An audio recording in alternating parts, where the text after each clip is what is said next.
동료 글밭 12월 16일 수요일 정직 2개월 그건 아닌데 법무부 징계위원회가 만장일치로 윤석열에 대하여 정직 2개월이라는 처분을 내렸습니다. 이런 결정을 두고 많은 님들은 그건 아닌데라며 의문의 염화들을 지릅니다.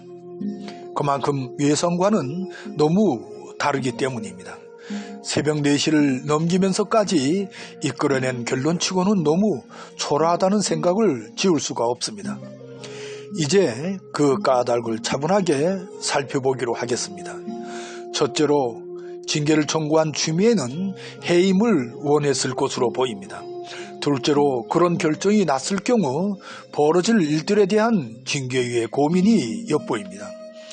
셋째로 그런 점을 감안하더라도 징계위의 결정은 너무도 조심스러운 결정으로 보입니다. 추미애의 총장 해임은 무소불위의 검찰을 개혁하기 위한 그 첫걸음으로 보았을 겁니다. 개혁의 걸림돌을 드러내야 하는 수순으로 본 점이죠. 하지만 징계위의 생각은 다릅니다.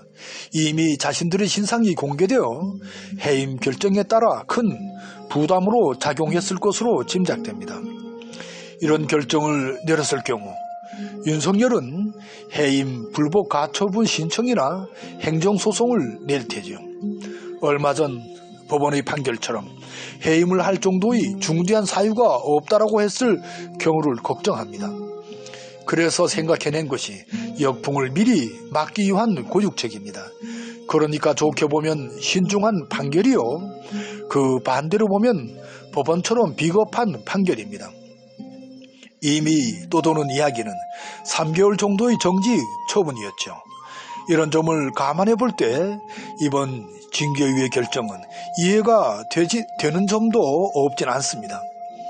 그만큼 우리가 안고 있는 실제의 상황은 녹록지 않다는 점입니다. 그러니까 끝까지 발악하는 수구 꼴통들의 힘이 생각보다는 만만치 않다는 점입니다. 그러니까 이른바 기득권으로도 볼 수 있는 징계위원들의 비겁함이 고스란히 담긴 점입니다. 그러니까 어떻게든 비켜가기 위하여 그럴듯하게 포장하는 교회주의 속성이 보이는 점입니다. 따라서 아쉽지만 이미 말씀을 드린 대로 그 결정을 이해하는 차원에서 몇 마디를 덧붙입니다. 잘못된 결정이라고 우기는 점을 미리 막을 수 있다는 점입니다. 2년의 총장 임기를 그대로 보장했다는 점입니다. 그러면서도 총장의 직무를 실제로는 막을 수 있다는 점입니다. 하지만 이런 결정은 문재인 정권에서나 이루어지는 하책 중의 하책으로 보입니다. 촛불 민심과는 너무 동떨어진 결정으로 촛불 시민들의 인내 바닥을 드러낼 정도니까요.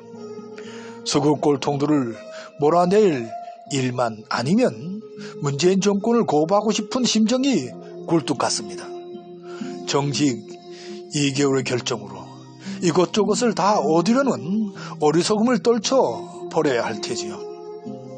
고통의 결단과 행동 없이 얍삽한 규회주의로 우리가 바라는 나라는 결코 세울 수 없으니까요. 민주방식으로 나라다운 나라를 일구는 개혁 작업이 이처럼 힘든 것임을 다시금 실감합니다.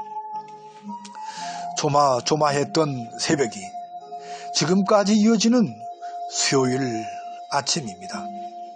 오늘도 고맙습니다.